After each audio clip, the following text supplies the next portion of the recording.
할렐루야. 오늘 또 예배에 승리하기를 주님으로 축원드립니다. 우리 신앙 고백하겠습니다. 예수님은 그리스도 모든 문제 해결자입니다. 다시 인사하겠습니다. 오직 복음으로 인생 포럼하는 제자입니다.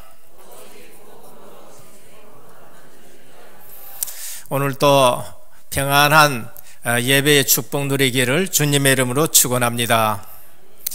코로나는 분명히 재앙입니다.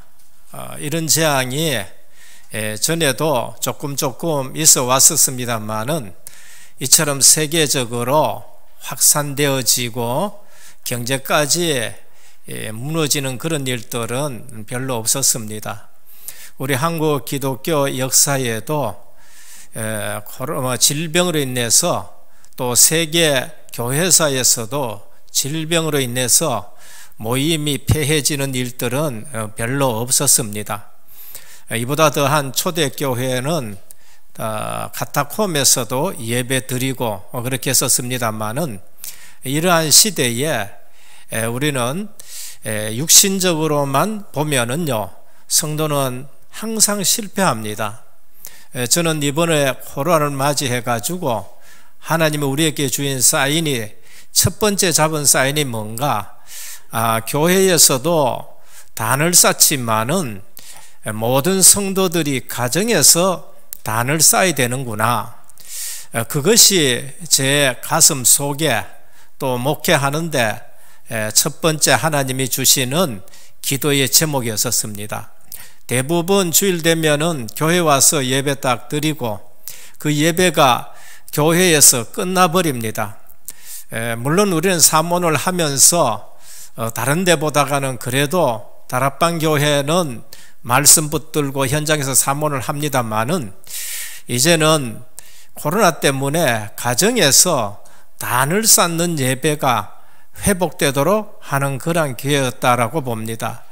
그리고 나서 또 제목 잡은 것이 올해에 주시는 말씀인데, 이제는 온라인 시대가 돼서 실제적으로 전 현장에 영적 통신망을 세우고 파수꾼을 세우고 복음의 안테나를 세워가지고 어떤 경우에든지 간에 선교는 막히지 않게 하시는구나, 그걸 보게 되었습니다.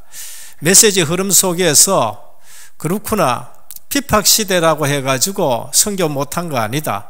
핍박시대는 흩어져서 오히려 선교가 됐고 안디옥교를 통해 가지고 전 세계에 선교되는데, 여기 핍박이 있으니까 사도 바울은 데살로니가로 가고, 데살로니가 핍박이 있으니까 고린도로 가고, 핍박 때문에 이곳저곳 다니면서 오히려 복음의 불이 전 현장에 번져지는 걸 볼 수 있습니다.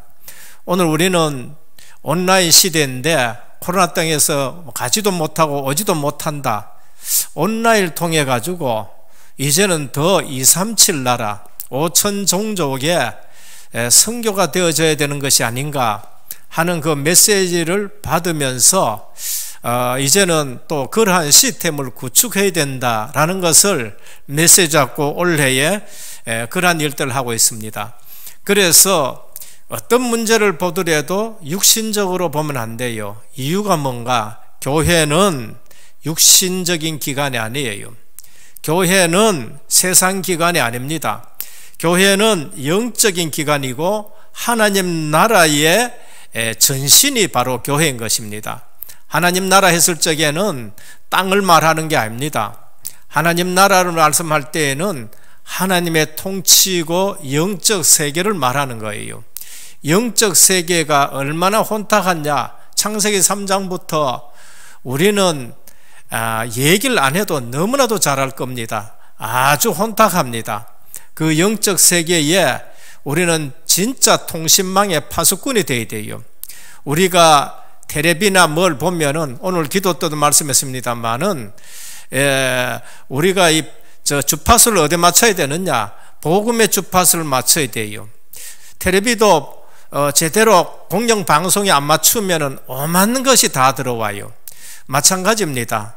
오늘날 이 시대에는 영적 세계에 너무나도 혼탁하기에 영적 파수꾼으로 우리가 서야 되고 복음의 안테나를 높이 세워서 실제적으로 전 세계에 우리가 안 가도 이제는 237 나라 5천 종족에 이 복음이 증거되어지도록 해야 됩니다. 그래서 성도는 교회를 육신적으로 보면은 큰 실수를 해요. 어떤 분은 교회를 건물 보고 다니시는 분이 있습니다. 큰 교회구나 이렇게 말해요. 또 어떤 분은 교회에 성도 숫자 보고 큰 교회구나 이렇게 말합니다. 분명히 성경에서는 그런 사람들은 실수하는 사람이라고 말합니다. 적어야 된다 그런 뜻은 아닙니다. 분명히 큰 교회인데 하나님에서 편에서 보면은 작은 교회가 있어요. 분명히 작은 교회인데 하나님 편에서 보면 아주 큰 교회가 있어요. 그게 바리새 교회와 마가다락방 교회입니다. 바리새 교회는 그때의 정통 교회고 아주 수준 있고 힘 있는 교회였었습니다. 예루살렘 성전도 가지고 있었어요. 그런데 하나님 편에서 보면은 작은 교회요. 볼품없는 교회가 된 거예요. 근데 마가다락방 교회는 개인 집이에요. 2층 다락방. 그래도 부잣집입니다. 120명이 들어갈 수 있는, 저도 마가다락방 교회 가봤습니다만은 거기에 그 집은요 부자라야 돼요. 그러나 예루살렘 성전과 바리새인 수준에 미칠라 끄면은 그렇지를 못하지요. 120명 모인 교회인데 하나님 보시기에는 큰 교회였습니다. 얼마나 큰 교회였냐? 세계 복음화할 일꾼들이 자라는 교회인 거예요. 또 분명히 작은 교회인데도 부유한 교회가 있습니다. 하나님 편에서는 그게 부유한 교회가 있을 수 있어요. 큰 교회인데도 하나님 편에서 보면은 가난한 교회가 있습니다. 그게 계시록에 나타나는 말색 교회입니다. 라오디게아 교회와 서머나 교회입니다. 요한계시록 2장 9절에 보면은 서머나 교회는 작은 교회입니다. 가난한 교회입니다. 근데 하나님은 네가 부유하다 그렇게 말씀해요. 내가 내 환난과 궁핍을 알거니와 실상은 내가 부유한 자니라. 자칭 유대인이라 하는 자들의 비방도 알거니와 실상은 유대인이 아니요 사단의 회당이라. 교회가 복음이 빠지면은요 사단의 회당이 된다고 말씀합니다. 유대인들이 아니고 사단의 회당이라 그렇게 말씀하지요. 스마나 교회는 핍박과 공고와 환난을 당했습니다. 근데 주님은 뭐라 하느냐? 내 그거 아는데 너희는 부유한 자라라고 그렇게 말씀하십니다. 그리고 부유한데 너희는 가난하다 그럽니다. 요한계시록 3장 17절입니다. 내가 말하기를 나는 부자라 부유하여 부족한 것이 없다 하나 내 공고한 것과 가련한 것과 가난한 것과 눈먼 것과 벌거벗은 것을 알지 못하도다. 하나님 편에서 보면은 너무나도 가난한 교회가, 벌거벗은 교회가 누구냐? 라오디게아 교회라고 말씀합니다. 그래서 교회를 볼 때에, 성도를 볼 때에 육신적으로 보면은 큰 실수를 해요. 좀 똑똑한 사람들이 지식적으로 봐도 그 사람이 지식적으로 봤기 때문에 큰 실수를 합니다. 그게 배운 사람들의 실수인 것입니다. 바리새인 사두개인은 많이 배웠습니다. 특히 사두개인들은요 헬라 지식까지 배웠어요. 근데 큰 실수를 했어요. 부활도 없다, 영혼도 없다고 얘기할 정도로 오히려 지식이 복음을 몰아내버리고 지식이 영적으로 어두워지도록 그렇게 만든 거 있지요. 교회는 영적 기관입니다. 영적 눈을 뜨고 봐야 돼요. 마가복음 11장 7절에 주님께서 이에 가르쳐 이르시되 기록한 바 내 집은 만민이 기도하는 집이라고 하셨습니다. 주님의 교회는 기도하는 집이신 겁니다. 주님의 교회는 언약 있는 예배 드리는 곳인 줄 믿으시길 바랍니다. 그래서 우리가 코로나를 육신적으로 보면은요 때로는 모이기를 피할 수가 있어요.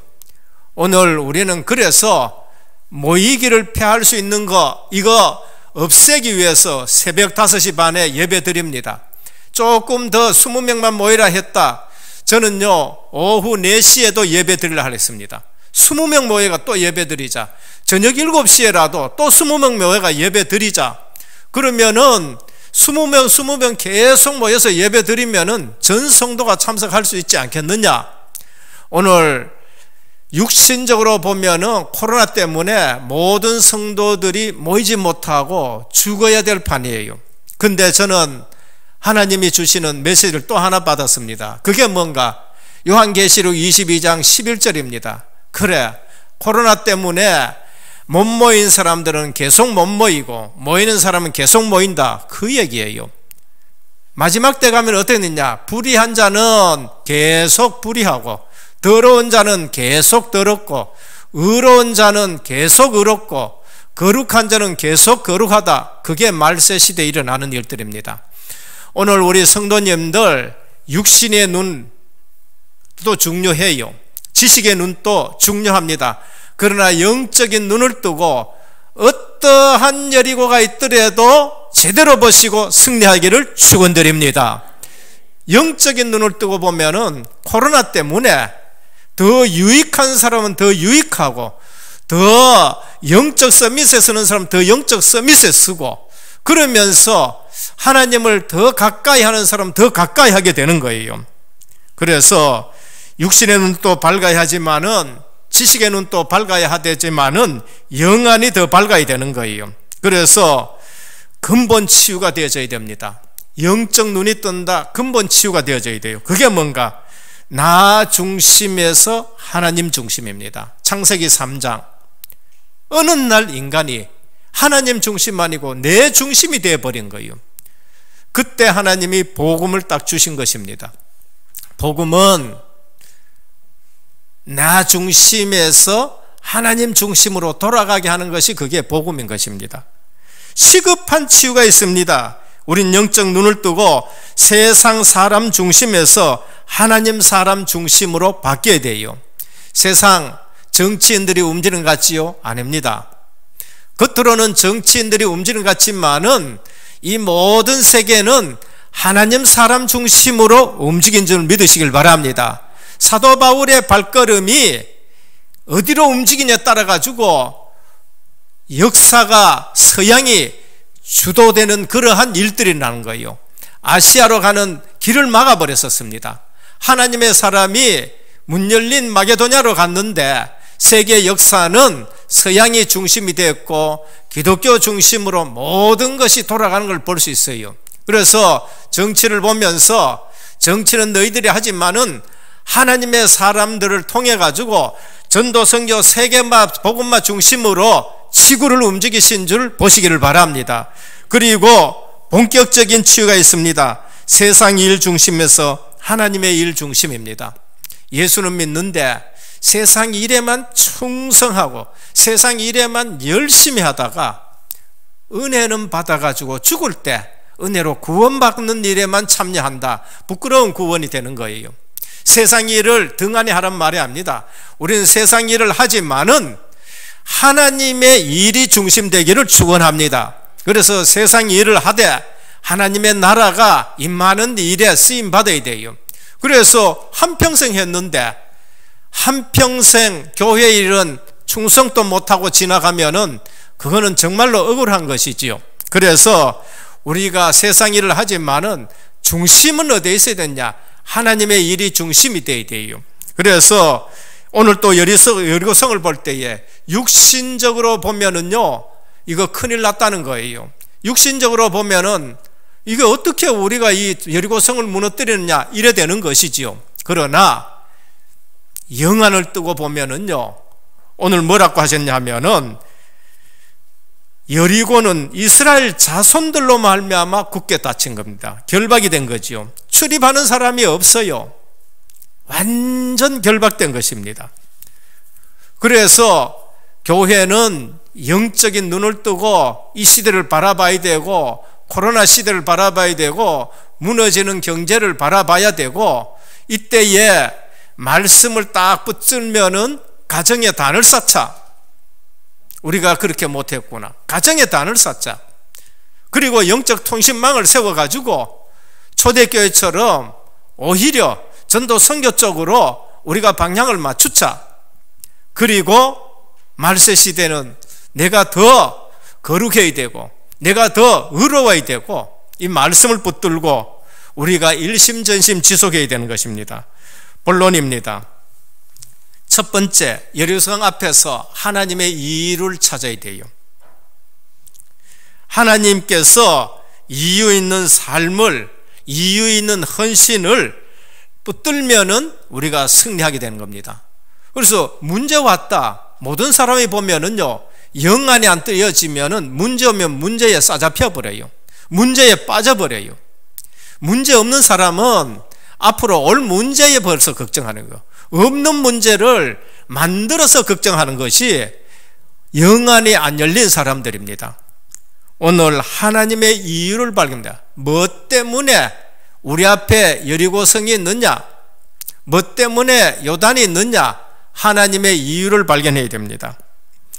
이유를 발견하면은 반드시 거기에 하나님이 길을 열어주시고 하나님이 승리를 주십니다. 사무엘상 17장 29절입니다. 다윗은 목동으로 일하다가 사무엘 선지자가 와가지고 기름을 부으면서 너는 앞으로 이스라엘 나라의 왕이 될 것이다 했습니다. 답을 얻은 거예요. 미션을 잡은 것입니다. 그런데 아버지가 심부름 시켜서 저 형들이 전쟁터 나가 있는데 너 가서 이 곡식도 전해주고 백부장도 만나고 천부장도 만나고 선물도 좀 하고 그래 와라 했었습니다. 갔는데 가보니까요, 여리고성 같은 게 딱 있는 거예요. 골리앗. 우리 성도는요, 세상 나가면은 항상 쏟기 쉬운 것이 뭔가 골리앗 같은 것에 쏟고요, 여리고성 같은 데 쏟기 쉽습니다. 분명히 있습니다. 근데 쏟으면 안 돼요. 다윗은 그때 이유가 있다 했겠습니다. 내가 저기에 나가야 될 이유가 있다는 것이에요. 여호와의 이름을 전 세계에 전파할 수 있는 기회고 내가 앞으로 왕이 될 수 있는 기회라는 것을 이유로 붙들고 나가는 것입니다. 오늘 또 이 시대가 어렵지만은 다윗처럼 이유를 발견하시기를 축원합니다. 영적인 눈을 떠야 되는 거예요. 창세기 12장 1절에서 9절입니다. 아브라함이 하나님의 이유를 몰랐어요. 넌 본토 친척 아비 집을 떠나라 하는데 떠나기는 떠났지만은 정확한 이유를 잘 몰랐는 겁니다.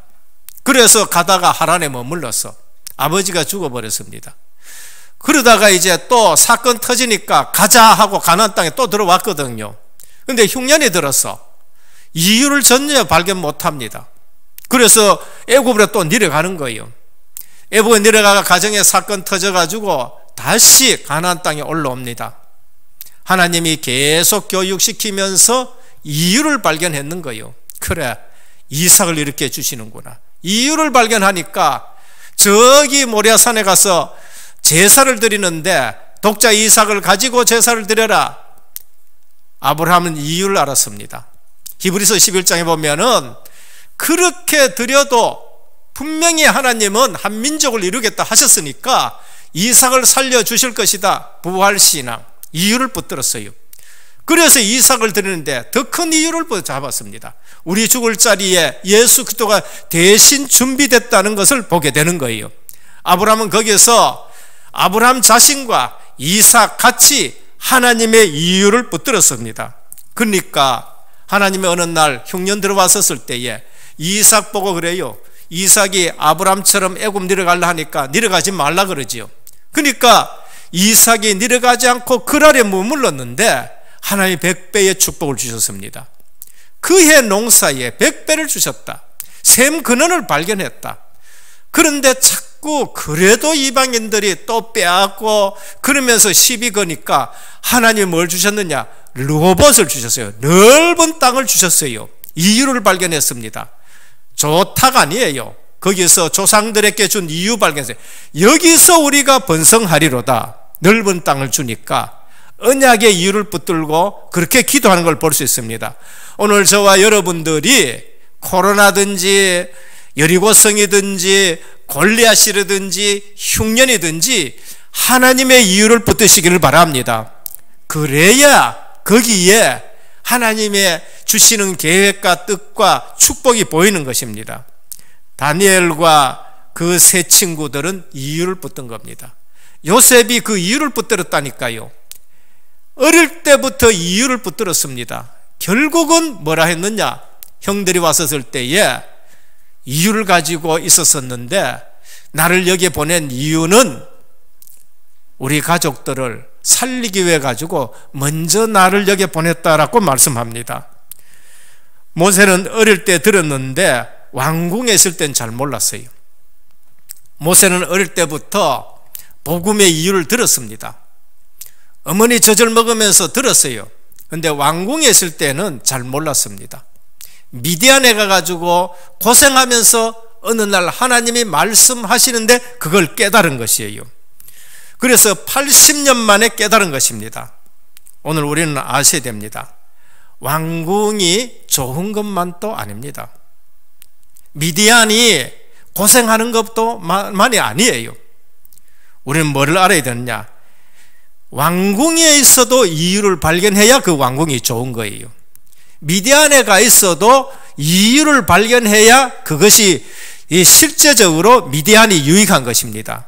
미디안에서 이유를 발견하지 못했다, 그거는 고생에 더 고생이에요. 육신적인 고생에다가 영적인 고생을 더하는 거예요.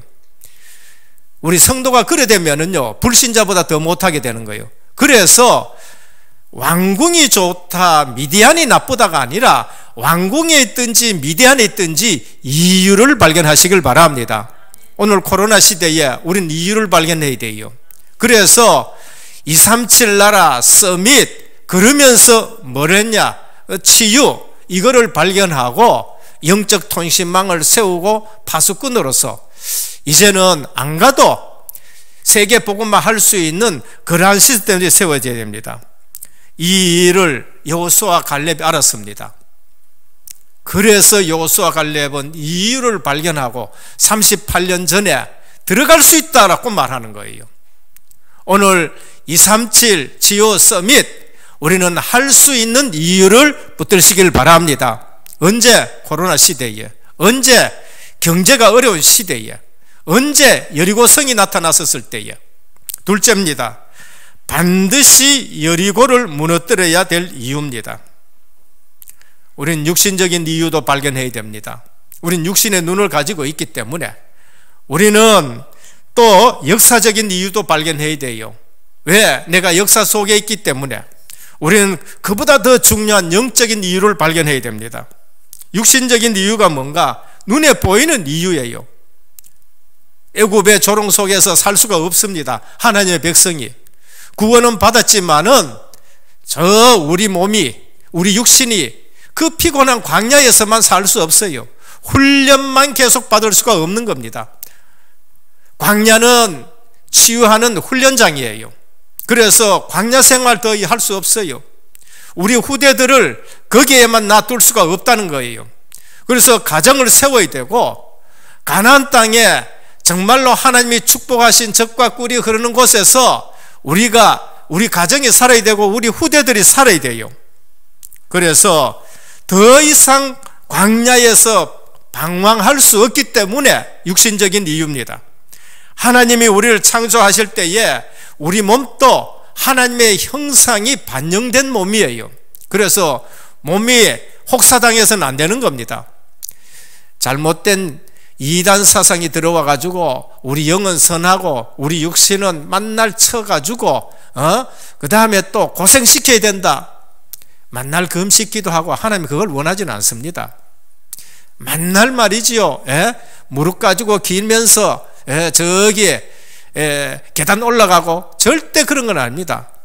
오늘 우리 몸이 하나님의 성전이라는 것을 알고 귀하게 여기시길 바랍니다. 우리 몸이 얼마나 귀하냐?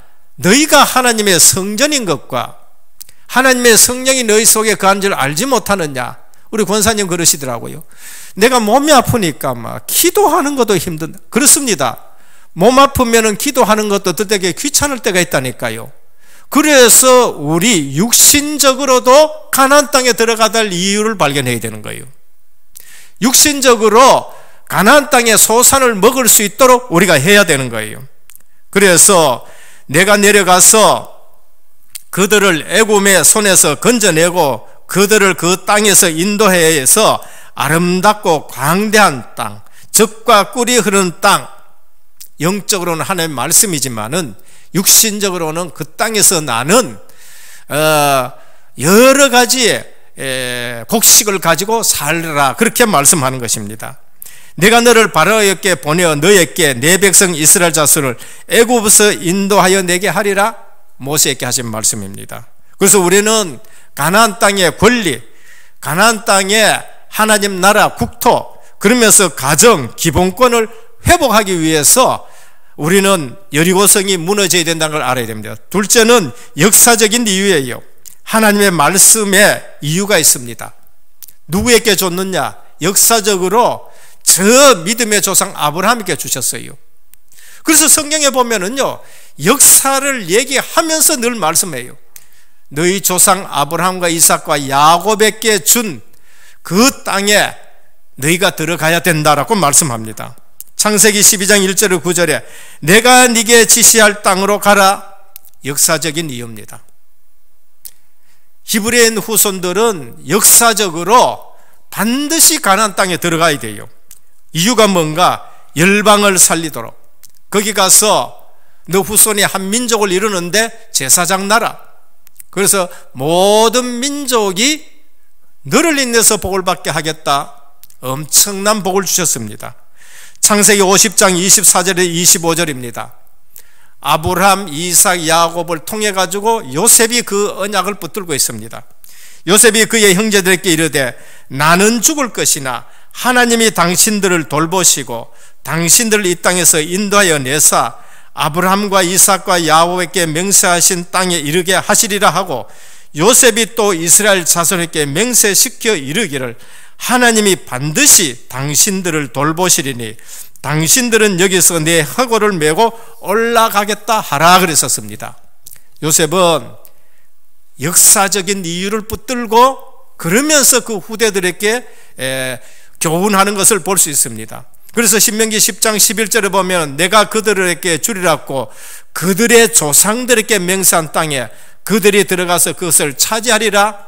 하나님은 조상들의 역사를 가지고 그것을 다시 후손들에게 또 얘기하고 또 얘기해요. 그러면은 우리는 신앙이 무슨 신앙이어야 되느냐? 역사성 있는 신앙이 되어야 돼요. 역사성 있는 신앙. 그래서 사도행전 2장 41절 42절에 뭐라고 합니까? 늘 우리는 그거 적어 놓고 있지요. 사도들의 가르침을 받아. 오늘 교회마다 중요한 신앙관을 가지고 있는데 그게 하나가 뭔가? 그게 사도성입니다. 이 교회는 이 신앙이 사도성이 있느냐 없느냐? 사도성이 없는 것도 이단 중에 하나예요. 이단 중에 하나니까. 그래서 우리 신앙이 사도들이 가르쳐준 신앙, 사도들이 고백한 그 신앙, 그 위에 주님이 교회를 세우셨다 해요. 그래서 교회는 사도성이 있어야 돼요. 그래서 사도신경 고백을 늘 하고 그 고백 위에 주의 교회가 자꾸 든든히 세워지게 하는 것이죠. 그러면 그것이 어디에서? 사도들 베드로의 신앙 고백, 바울 사도의 선교의 그 발자취, 그러면서 내려오다가 이제 다시 신학을 회복하는데 어거스틴의 은총 신학, 그러면서 종교개혁에 루터의 오직 믿음, 칼빈의 선생님의 절대 주권 위에 5가지 구원의 교리, 이런 사도성이 있고, 그러면서 진짜로 그 믿음이 조상들로 인해서 오는 게 있어야 돼요. 그런 의미에서 부모의 신앙이 중요하다는 거예요.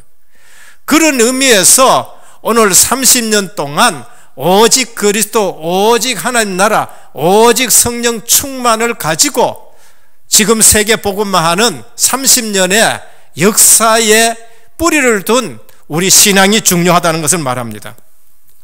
그래서 오늘 또 여호수아 4장 1절에 7절에 뭘 세우라냐? 기념비를 세우란 겁니다. 역사성 있는 신앙 때문에.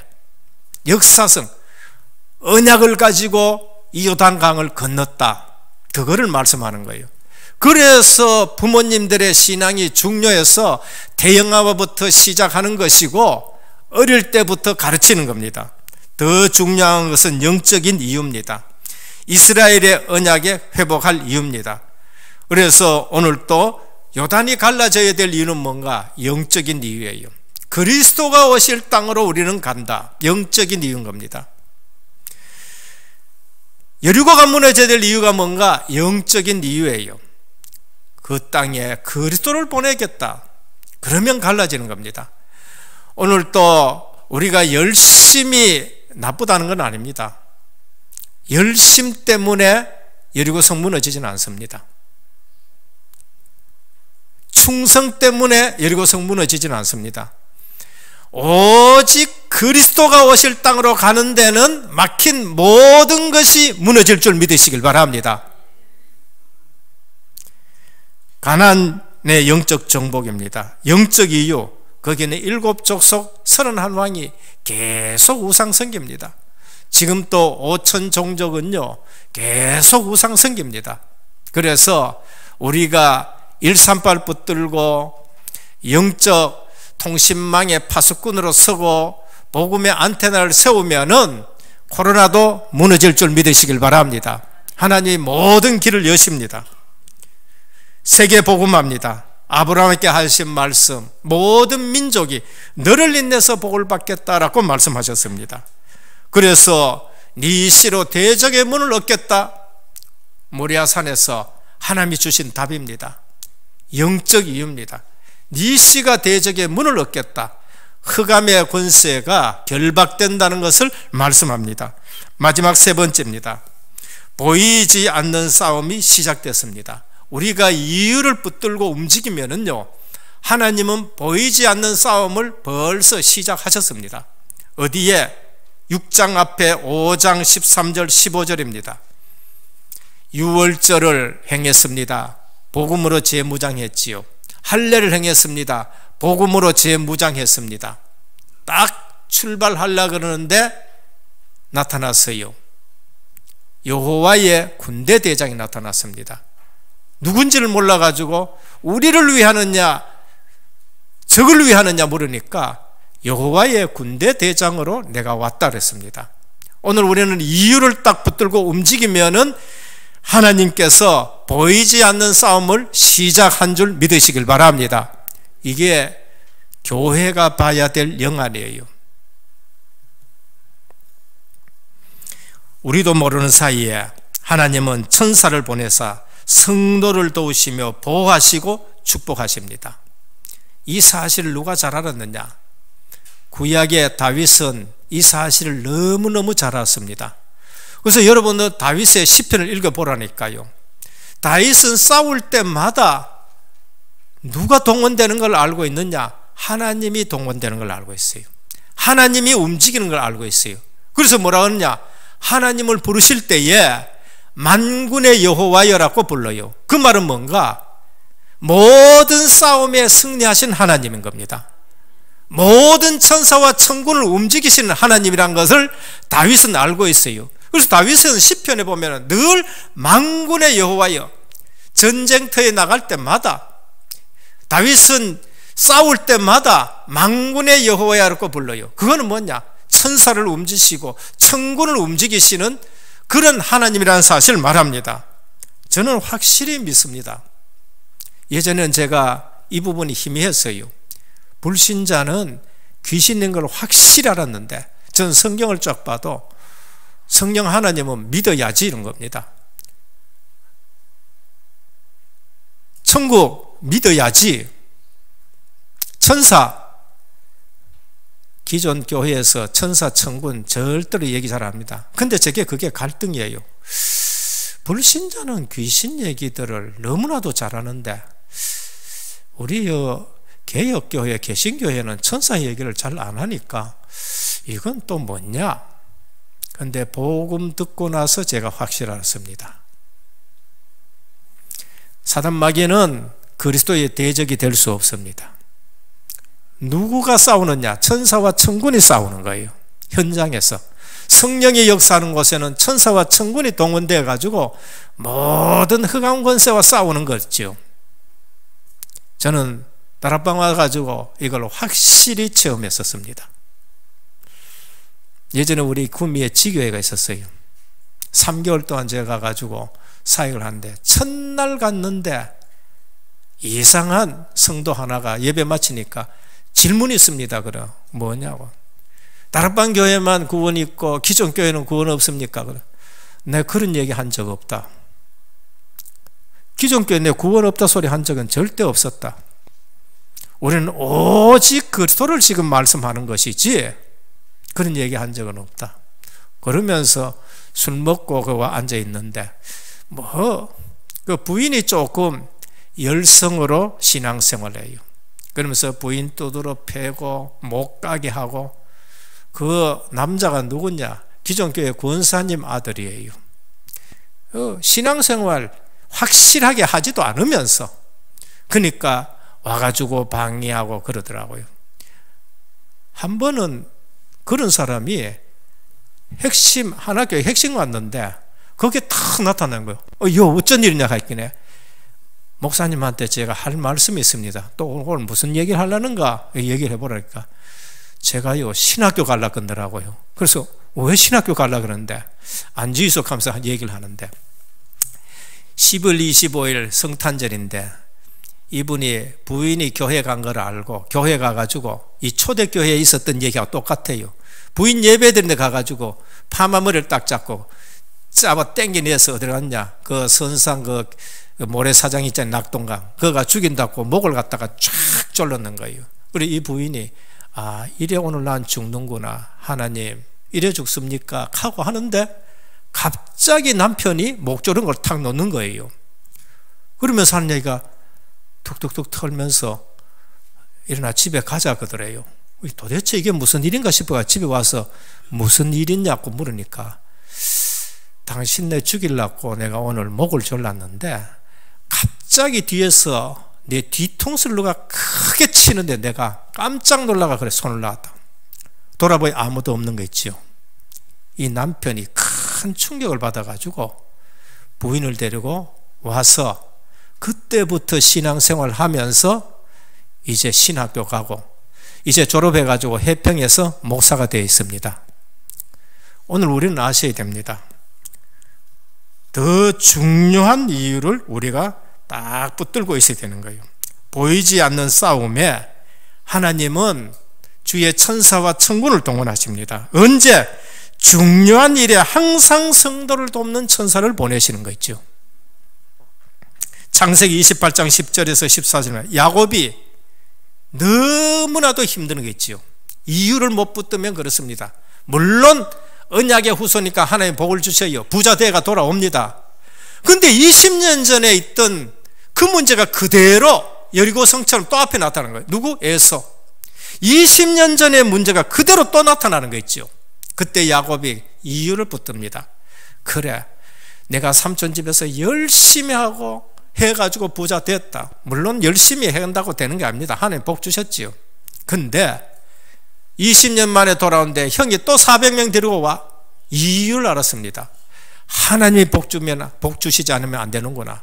거기에서 무릎 꿇고 하나님을 안 놓는 거예요.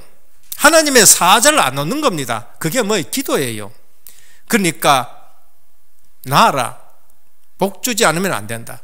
여러분, 성도는 하나님의 복으로 사는 줄 믿으시길 바랍니다. 하나님의 복으로 사는 거예요. 여러분들이 저를 볼 때에 하나님이 복을 주셔서 사는구나 이래 돼야 돼요. 제가 여러분 볼 때에 저분이 지금 하나님이 복을 주셔서 사는구나 이래 되는 거예요. 네 이름이 뭐냐? 몰라서 묻습니까? 아니에요. 야곱입니다. 육신적인 이름이에요. 이제부터는 야곱이라 하지 말고 이스라엘이라 하라. 네가 하나님과 겨루 이겼다. 네가 기도 응답받는 사람이라는 거예요. 그런데 어떤 일이 났냐? 에서의 마음이 그날 밤에 변한 거 있지요. 오늘 중요한 일에는 항상 성도를 돕는 천사를 보낸 줄 믿으시길 바랍니다. 5장에 보면 누가 나타났느냐? 여호와의 군대 대장이 나타난 거 있죠. 오늘 우리가 하나님의 이유를 붙들면은 분명히 이런 일이 일어날 줄 믿으시길 바랍니다. 그래서 여리고성은 반드시 무너져야 될 겁니다. 다니엘이 포로로 붙들려 갔어요. 세 친구하고 포로로 붙들려 갔다니까요. 대부분 사람들은 뭐 하느냐, 내가 왜 포로로 붙들려 와야 되느냐, 우리 조상들이 잘못해가지고, 우리 엄마 아빠가 잘못해가지고 그렇게 얘기할 거예요. 근데 다니엘과 세 친구는 뭐냐, 이유를 잡았어요. 그래서 뜻을 정해버렸습니다. 그때부터 하나님이 바벨론 박수들의 10배의 지혜를 주시고요, 그들의 얼굴을 윤택하게 하고 그들을 왕 앞에 세워가지고 역사의 왕은 하나님인 것을 가르쳐 주는 거 있죠. 성도가 위기를 만났을 때 뭐 하느냐, 주의 천사를 보냅니다. 중요한 일 할 때에도 보내지만은 성도가 위기 만났을 때는 하나님이 주의 천사를 보낸 겁니다. 그러면서 사자굴에 들어갔을 때에 주의 사자가 동원됐고, 히스기야가 위기 당했을 때에, 나라가 망하게 됐을 때에, 성전에서 가서 기도할 때에 주의 사자 한 명이, 천사 한 명이 와가지고 그날 밤에 아수르 18만을 전부 멸했었습니다. 오늘 우리는 영적 기관이에요. 오늘 우리는 내 자신이 교회입니다. 우리가 하나님의 이유를 붙들면은 하나님이 역사하실 줄 믿으시길 바랍니다. 하나님의 뜻이 이루어지는 데는 반드시 천사와 천군이 동원되어져요. 여리고성이 무너지게 됩니다. 이 사실을 히브리서 1장 14절에 모든 천사들은 섬기는 영으로 구원받을 상속자를 위하여 섬기라고 보내심이 아니냐. 시편 103편 20절에 20절입니다. 22절이면 능력이 있어 여호와의 말씀을 행하며 그의 말씀의 소리를 듣는 천사들이요, 그에게 수종들며 그의 뜻을 행하는 모든 천군이요 라고 말합니다. 오늘 우리는 코로나라는 큰 여리고가 앞에 있습니다. 오늘 우리는 이유를 붙드시기를 주님으로 축원드립니다. 그러면 하나님의 뜻과 계획이 보여요. 하나님의 계획이 있는 곳에 성령께서 일하시고 성령께서 움직이시는 곳에 주의 천사들이 와가지고 모든 작업을 합니다.